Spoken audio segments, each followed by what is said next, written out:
The letter arrived on a gray, dreary afternoon. It was simple, unadorned, just an envelope with a wax seal bearing the insignia of an old family crest, a symbol Sarah had never seen before. She studied it for a moment, feeling a strange pull before ripping it open. "You are cordially invited to the Hollow House." The words were printed in a sharp, elegant script, the ink still fresh. She frowned. Hollow House?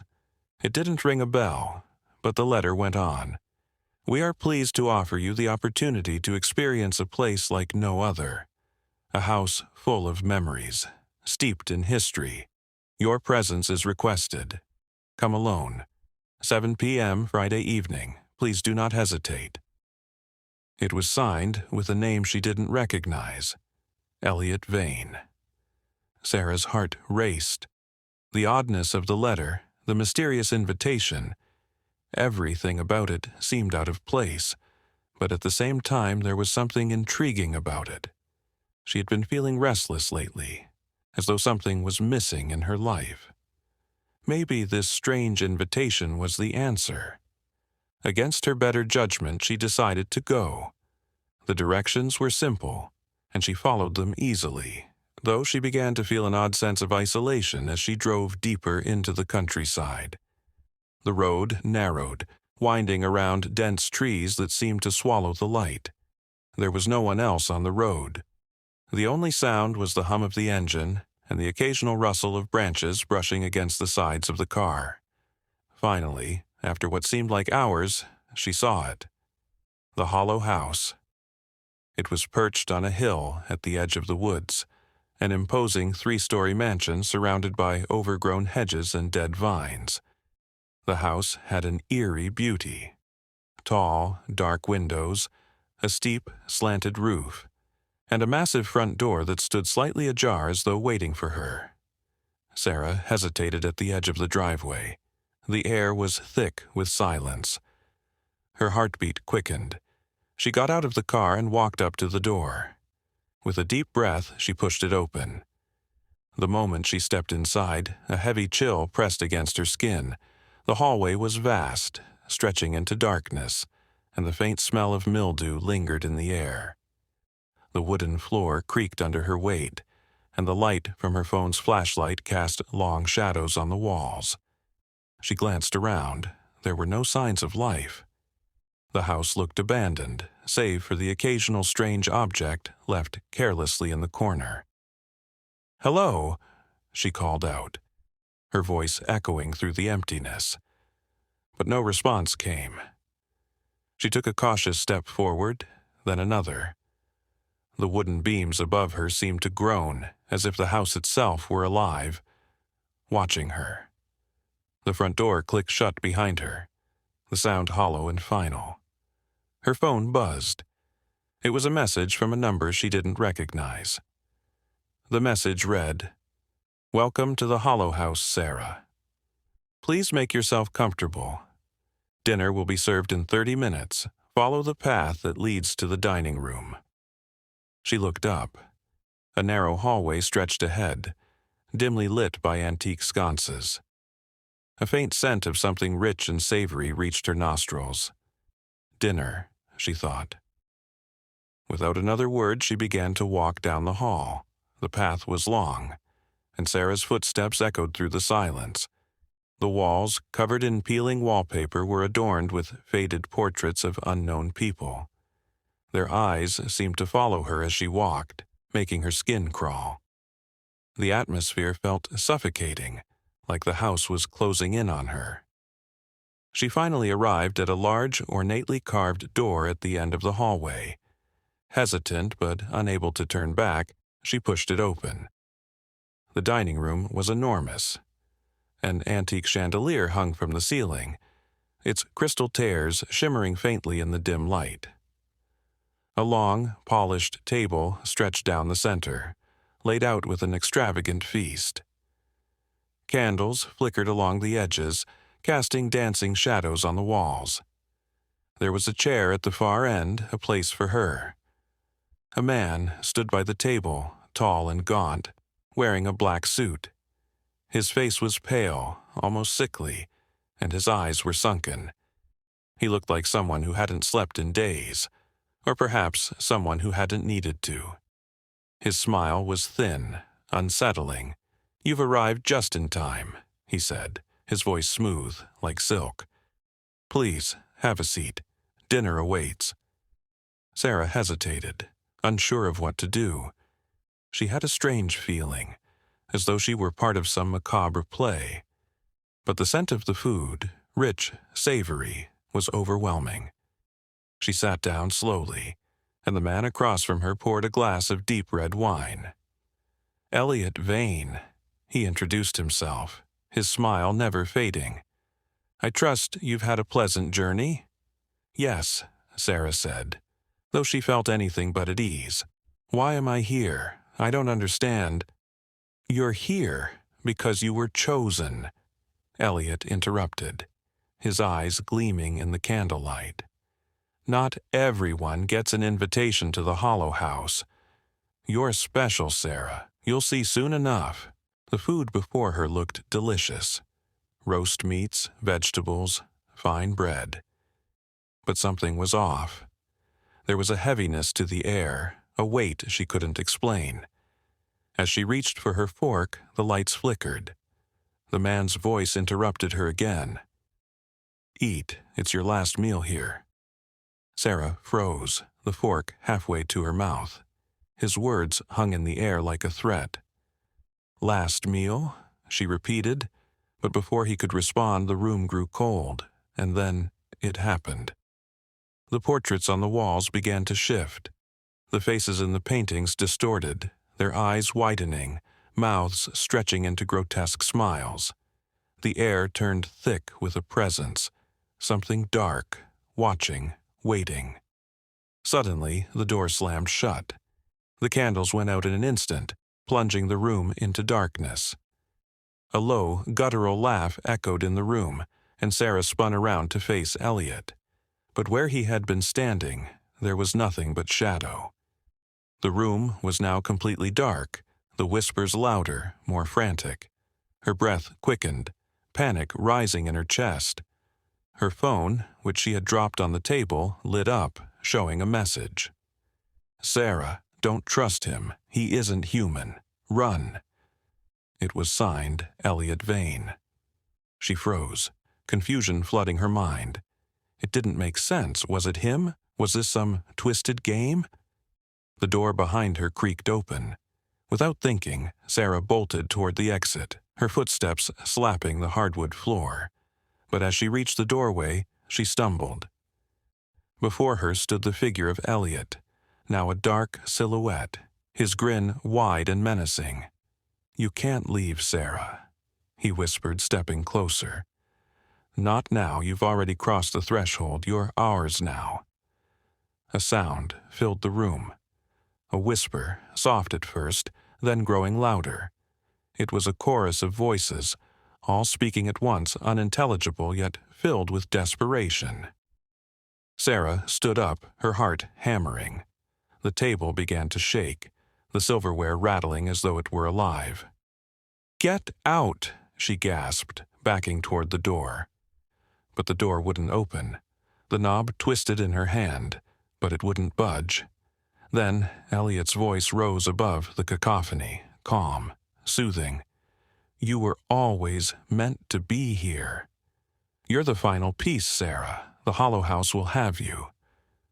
In a final surge of terror, Sarah rushed forward, desperate to escape. She pushed past him, out into the hallway, but the walls closed in around her. The portraits on the walls were no longer static. They were moving, their eyes following her, their mouths opening in silent screams. The house shifted, its floors creaking, groaning, as though it were alive, hungry. The air thickened, choking her.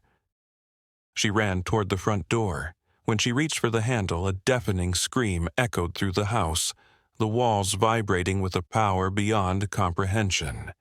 And then, the door slammed shut with a sound that shook the very foundation of the house. And as Sarah turned back, she realized the Hollow House was no longer just a house. It had become her prison. The hollow house would have her. Forever. It had been 3 weeks since Nathaniel had moved into the old house on Oak Street. The weathered sign at the entrance, now barely legible, had been his first clue that something about the place was different. Oakwood Manor, though the house didn't look like it belonged to any manor. Nathaniel had found the place on an online listing, a rare find in an increasingly expensive city. The price was almost too good to be true, especially considering the size of the house and the quiet, secluded area. At first, he had thought it was just another deal gone unnoticed by others, but the more he visited the house, the more he noticed oddities. There were always small signs of wear that didn't make sense, things out of place, strange sounds, and the feeling that he was being watched. Yet Nathaniel had always been a practical man. He was logical. He didn't believe in superstition, and despite the occasional flickering light or creaking floorboard, he brushed it off as quirks of an old house. It wasn't until the letter arrived that he began to question his own certainty. The envelope was plain. No return address, no name on the front, just a single sheet of paper inside with one simple sentence written in jagged, uneven handwriting. The whispers are growing louder. It's time for you to listen. There was no signature, no further explanation. Nathaniel had laughed it off. Some prank from a neighbor, or maybe a joke from the real estate agent. But there was a part of him, one that had always been curious, that couldn't ignore it. He thought of the house, Oakwood Manor. The more he thought about it, the more it seemed to fit. There had always been something off about the place, a certain heaviness in the air, a feeling like the walls were hiding something, watching him, waiting for him to make the first move. Maybe, just maybe, the letter was trying to tell him something he had been ignoring. The first night Nathaniel started to hear the whispers, he tried to dismiss them as wind or the creaking of the house settling. But as the days wore on, the whispers grew louder, more distinct, as if the house itself was trying to speak to him. At first, it was a faint murmur in the walls, something he could barely make out. The sound seemed to come from all directions.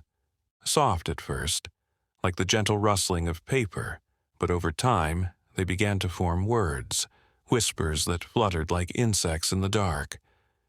"Help me. It's too late. You should leave." They would come at night just as he was about to drift off to sleep, low and constant, pulling at the edges of his consciousness. At first, he thought it was his imagination, stress from work, or maybe the house's strange acoustics, but it didn't stop. He was losing sleep. His mind began to race, trying to make sense of it, but every time he closed his eyes, the whispers returned, echoing through the rooms. They seemed to follow him, no matter where he went.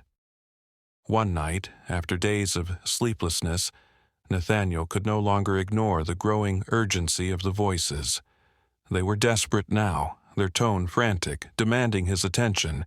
"Come closer, you have to listen." Against his better judgment, he followed the sound of the voices. The walls seemed to guide him, drawing him into the depths of the house. He found himself in the basement, an area he had always avoided. There was a door at the far end, a heavy old door he had never dared to open. But now the whispers were louder than ever, urging him forward. With a trembling hand, Nathaniel reached for the knob and turned it. The door creaked open, revealing a room unlike anything Nathaniel had ever imagined. The air was thick with the scent of mildew and decay, and the walls were lined with strange, faded symbols, carved into the very wood as if they had been etched in desperation. The floor was covered in dust, with a single old chair positioned in the center of the room. The whispers had stopped. The silence in the room was suffocating, as though the house itself was holding its breath. But Nathaniel couldn't turn away. He stepped into the room, drawn to the chair in the middle. Something about it beckoned him, like it had been waiting just for him. He moved closer, his heart pounding in his chest.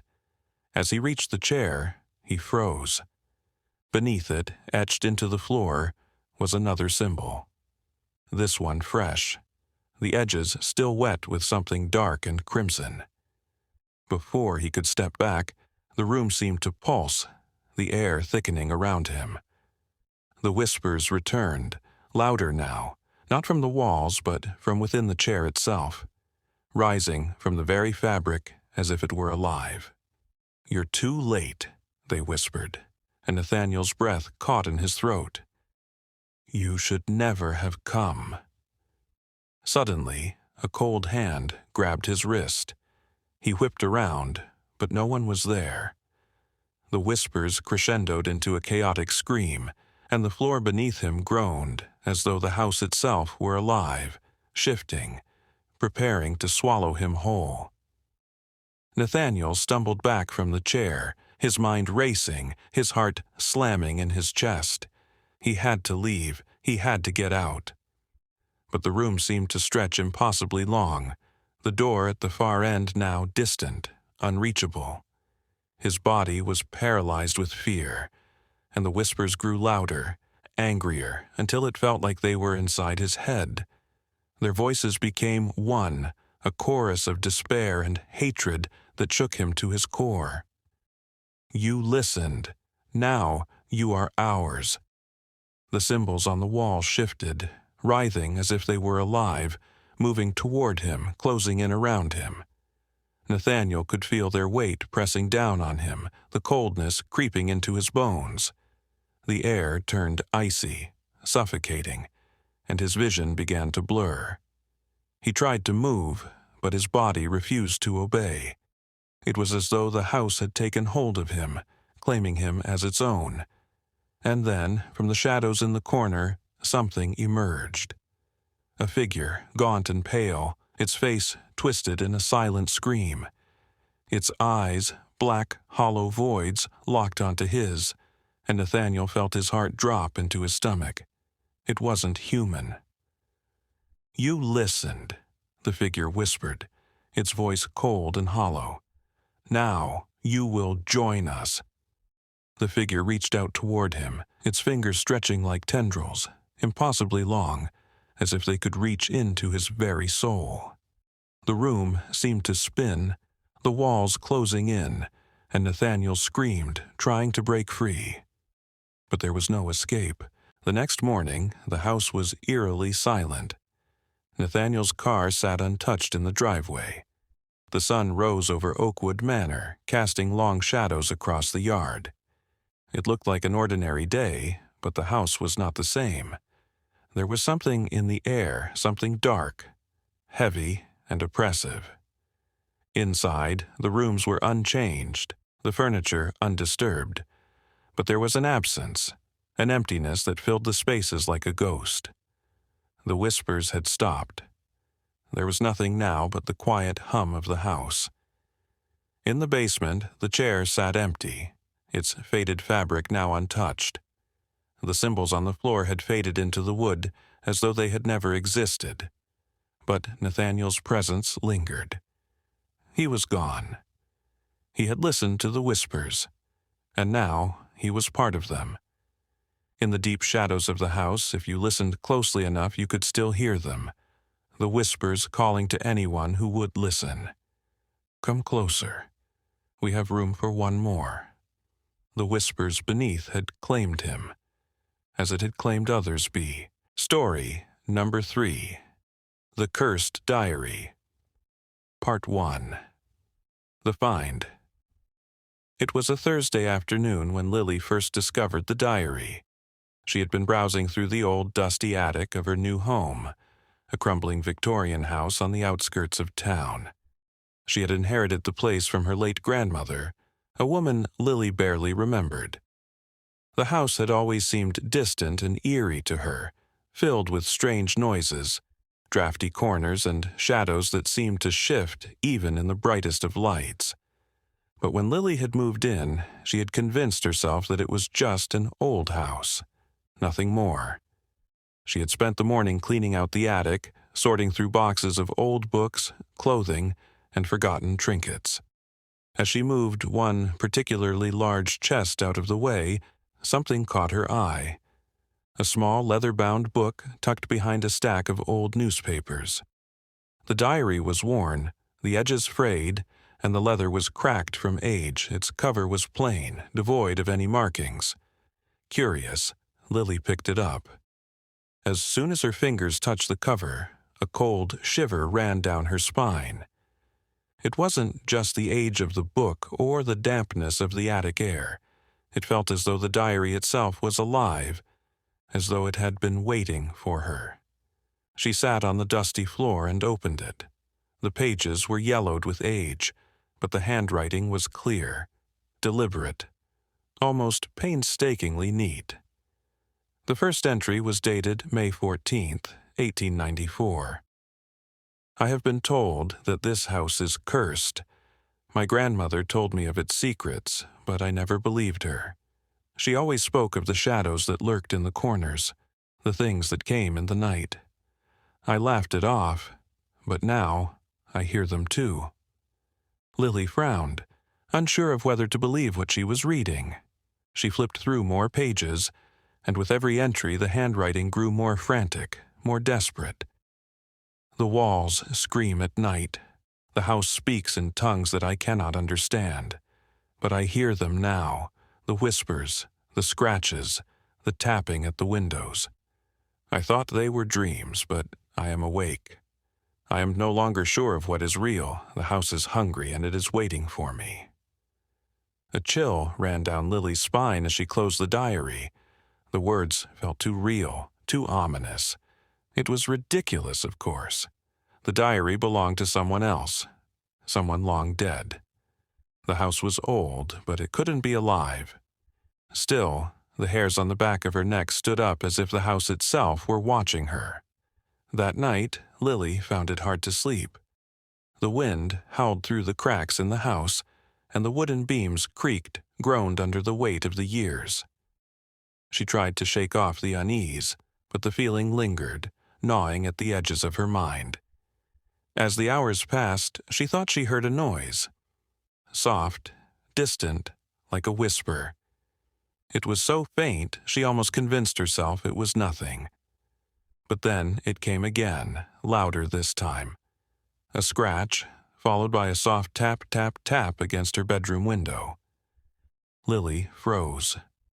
The sound was rhythmic, deliberate, as if someone were tapping with a long fingernail against the glass. Her breath hitched, and she slowly turned to the window. There was no one there, but the tapping continued, growing more insistent, louder, more frantic. Then it stopped. Her heartbeat thudded in her chest. She waited, holding her breath. After what felt like an eternity, she turned away from the window and pulled the covers tighter around herself. But the tapping resumed. The sound was coming from the walls now, soft and rapid, as though someone was knocking from the inside, just beneath the surface. The walls seemed to pulse, vibrating with each strike. Lily's pulse quickened, and she scrambled out of bed. She rushed to the attic, desperate to retrieve the diary again, as though the answers might lie there. The house was silent now, the walls still. But the sense of foreboding was thick in the air. Something was wrong. Something was waiting. The next morning, Lily tried to convince herself that it had just been the wind, or the house settling. After all, the attic was full of old things. Perhaps rats or insects had made the sound she'd heard, but she couldn't shake the unease, the feeling that something was horribly, terribly wrong with the house.